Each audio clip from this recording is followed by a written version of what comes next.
All right, we are back. Been a long time. Ladies and gentlemen, this is what we call life. We say, we're gonna be back next week.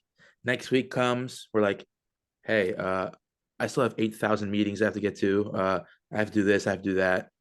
Me and Matt are back though, and We're back. most importantly, it's match day. It's match day. The boys are playing, but Matt himself had a little interesting weekend. Matt, explain to the people why you had an interesting weekend. Well, could be for a few reasons, but as the show pertains, or as it pertains to the show, Juve had a nice win this weekend. I wouldn't call it a quality win, but it was an important win. And it happened while I was at the Patriots game watching Juve on my phone on Paramount Plus because that's how it be. And I just fucking so happy with the result. We are so far away from where we need to be. Scoring off a deflected goal, down a man. Did we really create that many chances? No. Continued the Allegri way, patience, sit deep, control possession when you can, and really like only attack when there's an opportunity and a window. Boring is what it is. Win off a deflected goal, and I made sure to rub it in my buddy's face. He's a big AC Milan fan. He was upset about Locatelli celebrating. I think that's the Love worst. you, Dave. Love Dave. We love you, Love man. Dave. I love him to death, literally like a brother. Worst take I've ever heard in my life. He can't celebrate against his academy team. But that's the worst take I've ever heard. He's a Juventus player because AC Milan didn't think he was good enough to keep. So what are you upset about? I wouldn't be upset for a second. I was upset when Bonucci celebrated against us and had that work Yeah. out. But either way, I mean, we could break down the game if you really want, but the reality is it was the same old Juve that we see. They're not going to stop playing like this. Like they Yeah. have the quality of players who, if the coach had kind of given them the instruction, they can kind of take the game to you. Like we know with Weah, he's an awesome player, man, but like he's Hmm. being forced to be a highly disciplined player who, strike when the iron's hot. That's the Allegri way, man. And it's not just Weah, obviously. It's so many of these other really great attacking players. But job done without Chiesa and Vlahovic starting. Happy with the result, obviously. And it's crazy, like the contrast from game week one to now. Like, remember when the first game happened? You guys, what was that, a 3-0 win? We were like, yo. Great patterns, Yeah. attacking patterns, like good attacking proactive play. And it just seems like we're back to square one here. Like, Yeah, and I don't know why, I don't know how, Allegri. but I mean, Sir Allegri, I mean, I guess it's 3 points, but at the same time, how far is that going to take you in terms of just basically the new Italy, where it's like all these teams are kind of defining their own way of playing. Like Napoli is so powerful and forceful in the attack, even though they kind of lost that midfield power this year. We Right. have Roma, who's very keen on build up through Lukaku, and that's how they've been playing the past couple weeks. Milan, it's Leao and Pulisic in the wings and pray. I guess that's what I've kind of been seeing, but it's so weird because like Juve is still taking what they had from last year and maybe even the year before, even with the rotation of players because of injury. It just seems no matter what, Allegri, no matter the players, Allegri is Yep. going to play his way. How do you feel Absolutely. about that, though? Oh, I mean, I kind of texted this to you, and well, not kind of. I did text to you, and I, I, I don't know how I feel about this. I think I feel negatively about it, but Allegri is. This might sound controversial. He is a good coach for his style.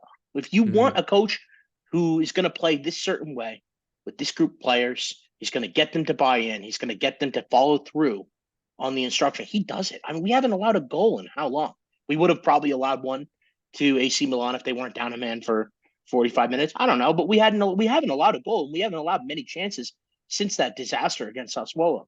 So Yeah. it works. I just don't think it works to get you a title in today's day and age. Now, with that said, you just kind of outlined it right there, man.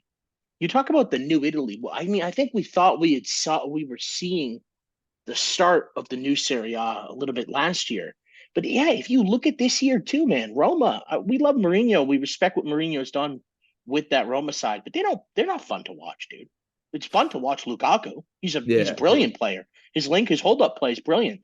Dybala, one of the best players to watch in the whole world when he's healthy. But they're not a fun team to Mm-hmm. watch. They play a very similar style. Like Lazio, I think tried playing this free flowing style. They're looking terrible.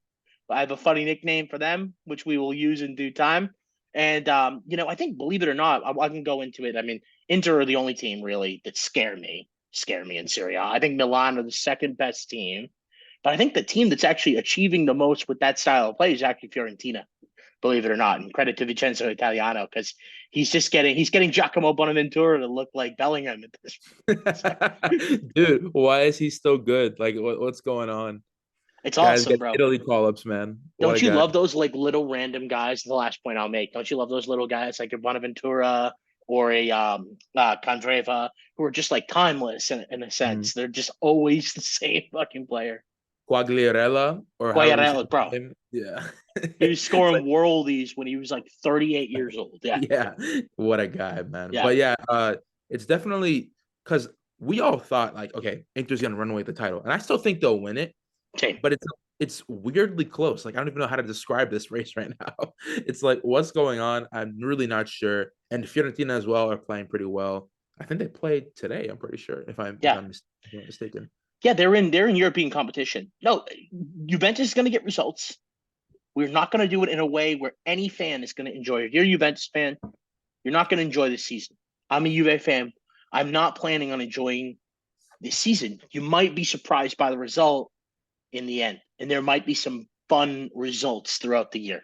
But we're not going to enjoy this year. Inter is going to win. Milan have, I think, a little too many holes and a lack of depth to pull it off over Inter. Dude, but even though you're saying you're not gonna enjoy winning, what a weekend this is for football in general. Let Oh me yeah. list the games that I got out. Oh yeah. Excuse me. But first of all, I mean the obvious one, the one that's gonna grab all the attention is El Clasico, 10:15 a.m. on Saturday. That's a beautiful game. And maybe Can't wait. Bilbao Valencia is okay. We don't really care about that much though. Yeah, Uh we might, but if we're trying yeah. to talk for like the fans of the game that are like just in general, what's going to be a great game? Maybe if you're not like diehards like us, that might Mhm. not be up there anymore. How about La Liga powerhouses Girona though? Dude, Girona, where are they now in the table? Second? I think they're second, right behind. Let me check right now. Yeah, they're second on goal difference behind Madrid. They're tied on points though. That's incredible, man. Most goals in the league, 24 goals scored. I Mm-hmm. mean, that's it's literally amazing. La Liga, man. Whatever it is. I guess that's how it's moving. But let's see here. Bundesliga, Frankfurt Dortmund is okay. Obviously the team to watch is Leverkusen under Xabi Alonso, which are winning the league by 1 point. They And they are play also still beautiful. invincible. Yeah, they have only drawn one game or drew one game, excuse me. It's a But massive Serie A weekend. Unless, yeah, sorry, if am I cutting you off? no, no, that's what I was gonna go to. It's Inter Roma, the return of Romelu Lukaku to the San Siro at 1 p.m. Unbelievable. on Sunday, and then Napoli Milan. And Napoli Milan, it's not a derby within our group chat, but at the same time, it's like you love Kvara so much. Dave stands on the Leao is better so much. This is the showdown. This is what the people want to see. What are Yeah, your man. thoughts on that game? Yeah, well, first I want to clarify this. I think Leao's better today. Of course I do. Mm, He's unstoppable. I mean, even if you watch him yesterday, right? That's the treatment that Kvara gets every game. I'm mm, so like Leao does get that treatment on many occasions, but just watch throughout the games. I'm sorry. Leao's getting more opportunities 1v1 without help where the defender doesn't have help than Kvara is getting. I'm not a soccer tactician necessarily, so I haven't taken the time to watch every team's games and break down why that's happening. I have a few theories. I think Loftus Cheek Rangers are so much better on the ball and more of a threats on the ball. Plus, do more positive work off the ball going forward, especially Rangers and getting into the box, and just more of a threat. Plus, Teo Hernandez on Leao's side. So it just as the game goes on, it gives him more of those chances. So I think Cavaro would eat the same way Leao would too. Leao does it with a little bit more pace. Cavara does it with a little bit more kind of skill. I guess Leao has so many skills too. My whole point is, I don't think he's better yet. I just think that at his age, for what he's accomplished in only 1 year, there's zero reason to be doubting this kid, especially like people did at the beginning of the year and the end of last year when people were like, "Oh, why isn't he scoring a goal every game? Why isn't he, starting Napoli winning every game to start the season?" It's like Osimhen wasn't healthy. Then Yeah. he went through the crazy situation with the social media Mm, team, new coach after going from a great coach. mm. Lost a couple. Like, you can't really judge them. I think they're both amazing. This is going to be an amazing game too. Contrasting styles, obviously, and how they play, but I think Milan get this one. Dude, and first of all, I'm so excited to watch both of those games. I know the Pats play the Dolphins this week, probably at 1, right? Or is it yeah, it's at 1. Yeah, and So Tyreek's out too. I'm, So yeah, so he was practicing today though. He was practicing. So I don't was he know. really? Yeah, Oh yeah. shit. I Okay, think different footing. but no, so I'm gonna have the Patriots game on the TV just by default, but I'm gonna have Roma Inter on my computer 100%. There's Same no here. Oh way yeah. I won't watch that. But speaking of Roma, let's go into the Europa League games today. Currently, right now, we have Marseille winning over AEK Athens 2-1. West Ham losing to Olympiacos 2-0 right now in Greece. They're going But through a hard time. They're West Ham a mini hard time. They yeah, kind of it's got weird smoked by there. Villa, right? And that kind of started a little bit of a downward stretch for them in the last couple games. They're having an interesting stretch right now. Who do they play this week? They play Everton at home. If they don't get 3 points there, then I would say, okay, what's going on? But yeah, so West Ham losing right now, but Brighton and Ajax, Matt, me and you have been talking about Ajax for a long time now, Yeah. just about the downfall and how they've been not performing up to par recently. Just finally fired their coach, Maurice Stein. This is the first game without him. Will there be the new manager bounce in England? We are yet to see. But Brighton are bottom of the group. I think they have maybe 1 point from a draw. They got 1 point. Ajax has two. And then Liverpool played Toulouse. We're rotating the team today. We have a full debut for Luke Chambers, I think a 20-year-old, maybe 19-year-old left back. Elliot, Yota, Nunez is the front three. Wataru, Jones, and Gravenberch midfield. And then Kelleher, Trent, Gomez, Matip, and then Luke Chambers. So, You excited to see the young players? I mean, dude, I think recently in Europa, obviously, you know how much I want to be in Champions League, but in Europa League, I Same. feel like we've been getting we've been having such a good rotation, and we're finally getting to see these young players come in and play. But this is no a slight to Toulouse, though. I know or Toulouse, however you want to say it. But shout out to my Moroccan Zakaria Abubakal, Abukal or Abubakal. I forget which one it is, but he's a very good player, and I know that they're not going to just lay down when they come. So they're going to want to give it their all in Anfield. Like they only get to play there so many times in their life. So I'm not making this game as an easy win, but we should be able to handle business.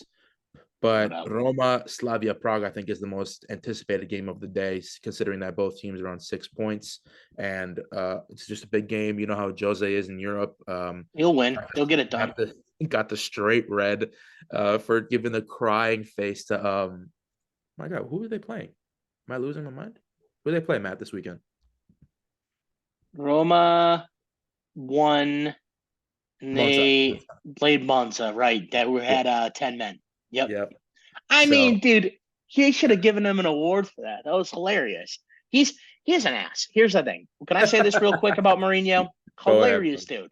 Hilarious dude. In his day, if you weren't around to experience it and see his prime, I don't know what I can tell you. He was the best manager that no one will ever have a prime like Jose Mourinho had in his stretch from going and doing what he did at Porto, doing at Chelsea, and then at Inter.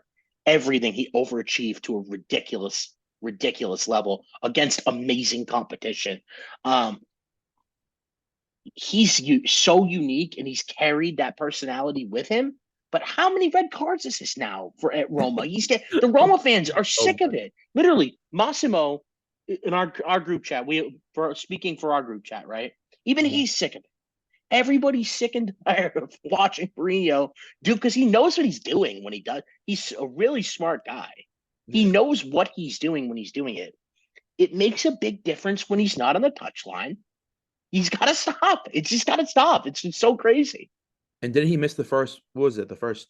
Is he missing today's game Three too? I thought it was like the games. first 3 games. Yeah, so he's Yeah, he missing missed like the today's game. first three fucking games because he Yeah, does this all the time. Yeah.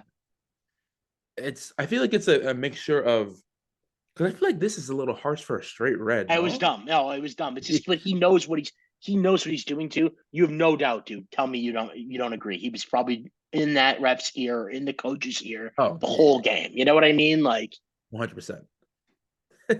Speaking of Mourinho, a former employer of his, Manchester United, will be taking the Manchester Derby this weekend. You know, me and you, we've been on United since the beginning of the year. They really haven't been playing well.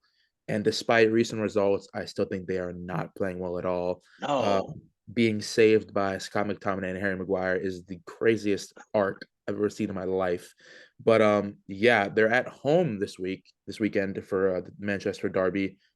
I think they lose 3-1, and that's Great. generous. I was literally about to say I'm we're on the same page on this. They aren't playing well. If you watch that game to Sheffield, right? 25 minutes of them getting worked, Mm-hmm. and then McTominay scores. And it's like this isn't a good, strong team. They don't have clear patterns. I don't understand certain players' roles in the team.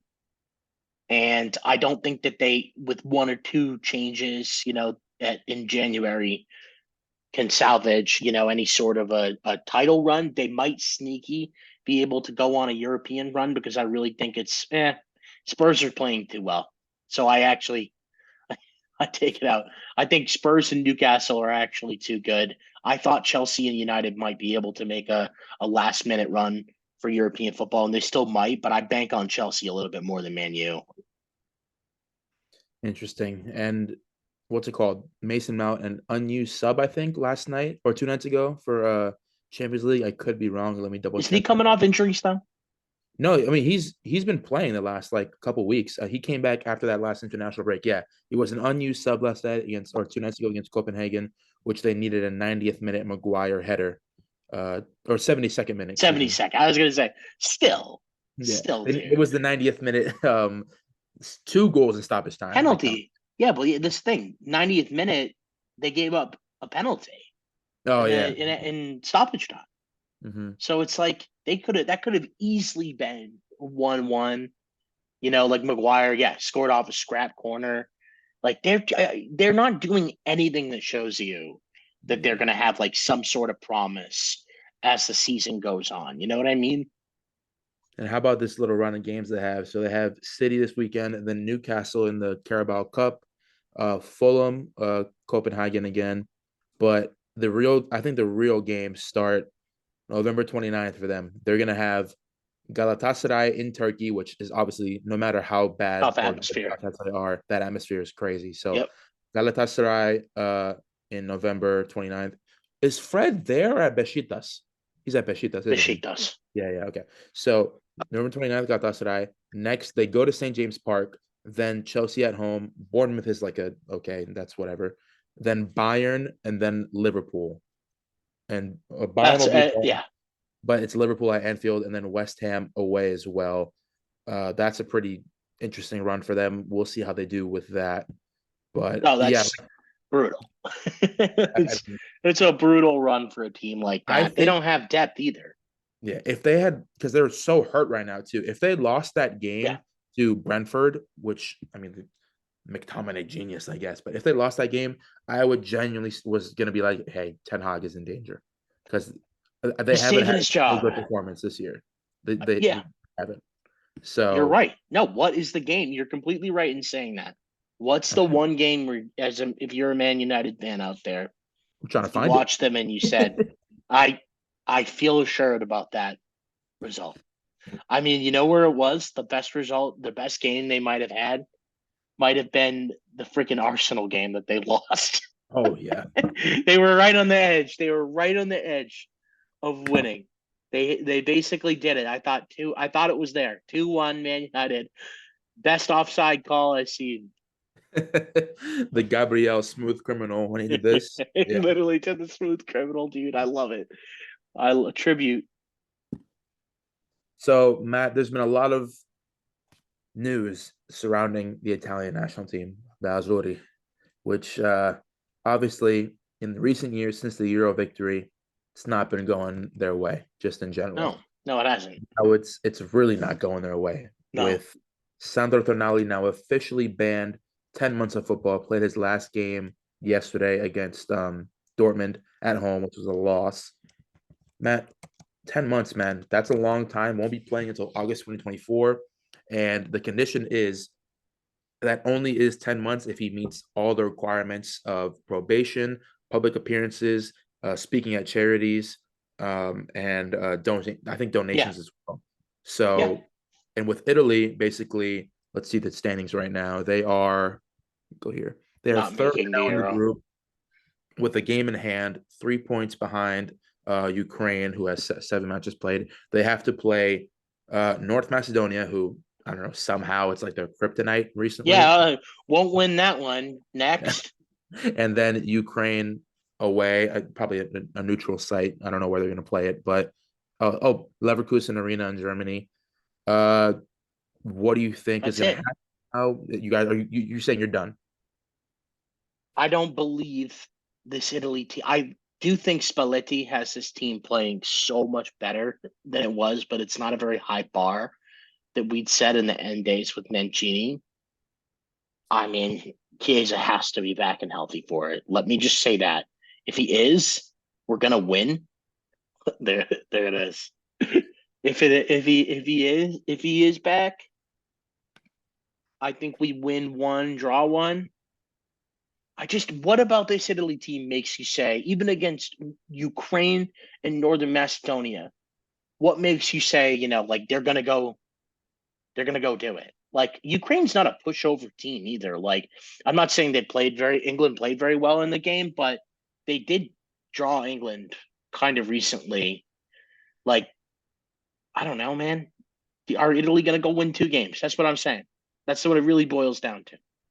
Just gonna have to prey on Spalletti magic, I guess. I mean, dude, especially with first of all injuries as well, and then like Chiesa having to pull out of the camp. What, like 3 days in? I don't know how many he was in. Yep.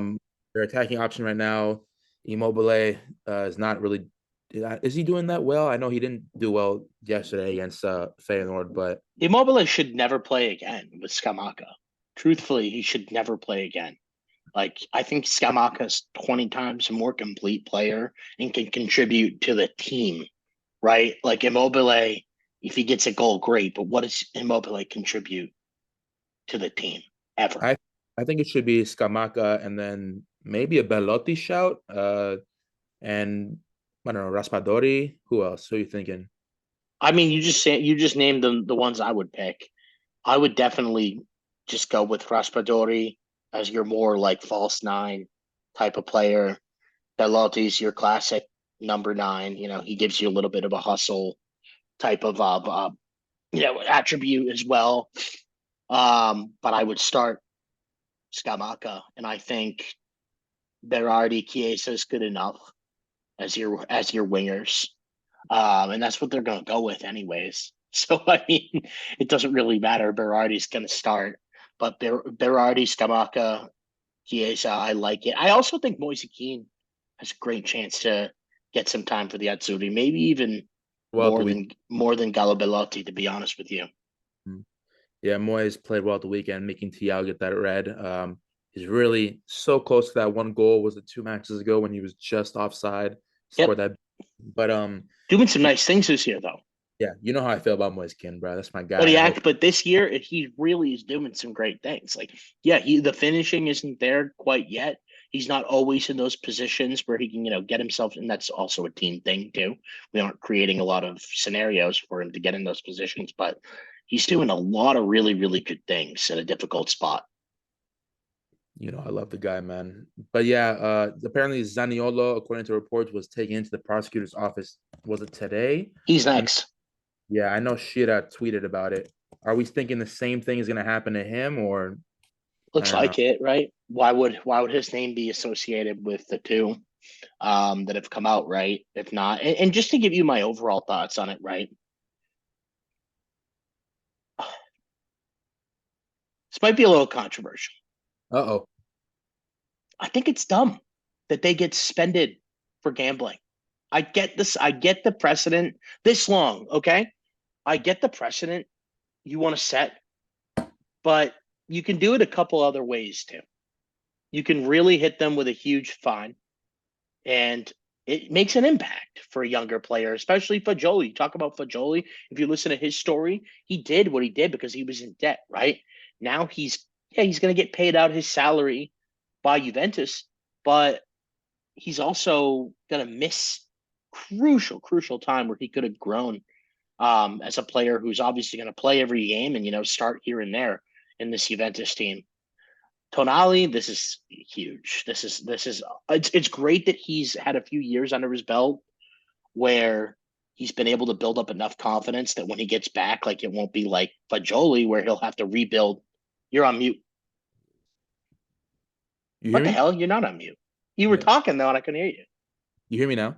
Yeah, We know the type of player Tonali is. Tonali. So that's different from Fagioli. Fagioli, remember we all were like, why is he crying on the sideline? And then if we come to find out, it's because he made a mistake and he needed to make money for the bet. So, but apparently Zaniolo is, according to Shira, is the crime he's accused of is that of illegally carrying out gaming and betting activities (parentheses not on football). This is So what I mean, right? Is it really necessary to suspend these guys for the entire season for doing that? I think it's different with Tonali because he was betting on Right. games that he was playing in.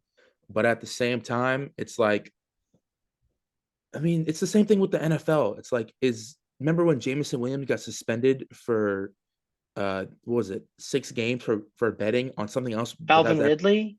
Remember facility? Calvin Ridley got suspended the whole year? 1 year. This is what I mean. I'm not getting this, man. Like, I understand it's not the best thing. And you don't want to set the precedent that players could be gambling on football all the time. But it's like, if you're not making bets where, you're forced to do something, it's kind of immoral, right? Let's call it immoral. Like, if you're purposely getting a yellow card because you bet on yourself to get a yellow card, like, that's fucked up. But that's not what Tonali was doing, dude. I'm pretty sure he was just betting a win, right? Betting to win. That's ridiculous. Yeah. Are you fucking kidding me? Hammer the You should nine be able. points. You should be able to do that. Yeah, that's wild to me. Little cameo for myself. How we doing, Matt? What's up, man? How are you? Good. I heard the talk about the whole betting thing, and I had a thing to say. It's kind of ironic that more than half of these like teams now, especially with like the more modern owners, are sponsored, have a big sponsor on the front of the shirt for a betting company. Yeah. Yeah, it's like Bet365 and like a lot of the Greek teams too. They have the betting companies, but then the moment a player bets, it's like, oh no, we're against betting here in FIFA. We can't do that. Like, and we're gonna lay the hammer down too. And that's the same thing with the NFL. It's like the Calvin Ridley suspended a year for betting on football. And let's cut to commercial. Here in your DraftKings parlay. I know. If you Oh, have no. a gambling problem, please call. It's like, Yeah. no, you're gonna be more right. Like, I mean, but how many cases of hypocrisy can we see at the highest level when it comes to soccer? Like, these people will do this. They'll come down on Fagioli and Tonali for things that didn't make an impact in society. But when it comes to racism, they're like, let's give it a few minutes. Let's take our time. We'll figure out how to deal with this. Like it's crazy. I don't know, man. And to But caveat something that's kind of different, uh, we have all this stuff, and then Everton possibly getting handed a 12-point deduction for like 1 to 3 charges, while City still have 115 charges that haven't been dealt with, possibly even more uncovered. But all of a sudden they're like, okay, let's put the hammer down on Everton. I mean, first of all, I kind of love it, but at the same time, this is corruption, bro. It's disgusting. it's literally corrupt. I was about to say this is a prime example of corruption. Manchester City's million charges have been going. The case has been pending for how long? It'll probably continue to push along forever until Pep's gone, and that nobody who's actually there and a part of it can actually face any repercussions. But yeah, this is terrible, and I felt the same way. I mean, I know I'm a little biased, but I know my 12-point deductions well. But I felt the same way last year with Juventus. It's like, is what we actually were proven to have done, not the accusations of what they said was done, which some of them turned out to be not really the case after a full investigation. What we actually did, was it worth everything and the European ban and the $20 million fine? Probably not. But unless you have the protection, of UEFA, the Premier League, whoever, it seems like there's a few select teams that have this and have had it for a while. You're not going to benefit from it. But I agree with you, dude. I think it's actually blatant corruption that Everton are going to get 12-point deduction. Totally unnecessary. Again, another thing is just like the punishment doesn't match up with the crime.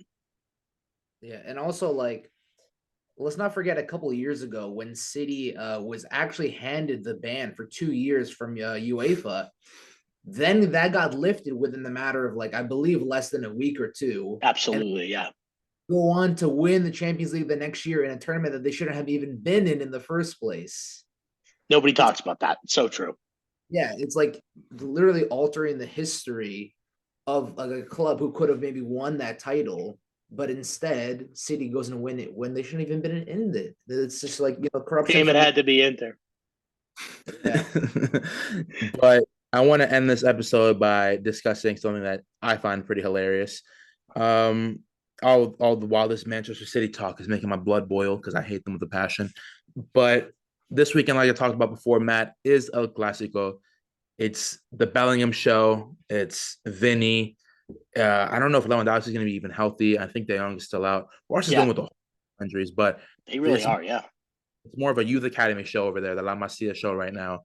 So, which is pretty fun to watch. But I want to read this tweet from ESPN FC. Barcelona are selling old Camp Nou seats for up to 300 euros and grass from there for 50 euros in new memorabilia project. Economic Lever FC strikes again. Remember, they were doing weddings, and they also were doing, if you could get an 11v11 full football match, you could pay like, what was it, 10,000? It was like anywhere from like 5 to 10,000 euros for like an hour or something. What Bartemo did to this club needs to be put into documentary. I mean, this is insane. It will be. Barcelona selling grass and their seats to get these economic levers is like it's so funny, but at the same time, it's so sad considering how big this club is. It's wild. I mean, I know my point deductions and I know my broke clubs. And let me tell you, this is just Barcelona are in a really bad hole right now where they have to do these types of things. I mean, why were they even able to have the off season that they had last summer? It's because they basically gave away 15%, of their media, their TV rights revenue for the next 10 years. It's like they're just hemorrhaging the club, like everything, all their assets. I'm pretty when it comes to Barcelona, they kind of have to do, I guess, what they had to do at this point. I'm okay with it. If you have to, like, I think, what's the point? You know what I mean? Like, what are they going to do with those old chairs, anyways? Just go do it. Just go do it at this point. What's tough about it is, like, normally I want to, like, kind of shit on them, but what's the game without a good Barcelona? You know what I mean? Like, we would miss them if they're gone. That's all I'd say. So, it is what it is, but it's an unfortunate situation that a lot of clubs found themselves in after COVID-19. So, yeah, that's correct. You go ahead. Yeah. Also, you were asking, like, I wonder how they had that summer signing players. I'll tell you 2 words: Goldman Sachs. They came in with a lump sum of money, helped them sign these players, even though they were at a claimed was it over like 1.3 billion in debt, and they're still signing players. That's fine. But they can do it, but they'll do it because they know they're going to get a return on. They will get a return on their Barcelona investment. That's how big the club is. You know what I mean? Players will still want to go there. The fans will still be crazy passionate about it. Once they get this big stadium, they'll fill that stadium every week for every home game, Champions League games, and the club reputation will continue to thrive forever. It'll be a worthy investment for them. It's the way the world works if you have money. So it is, my friend. And this weekend, we will be seeing Spotify Goldman Sachs FC playing against Real Madrid. That will be in Barcelona, I think, if I'm not mistaken. Let me at the fake Camp Nou. Dude, first of all, that's a beautiful stadium. I know you've been there, yeah.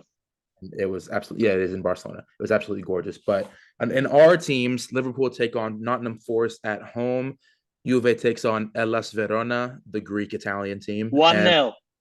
1-0. 1-0 incoming Allegri masterclass. Hopefully, Penalty. a Moise Kean goal. That's what I wanted to. But Matt, anything else to say before we log off? No, it's going to be a really fun week, especially in Serie A. I'm really looking forward to it.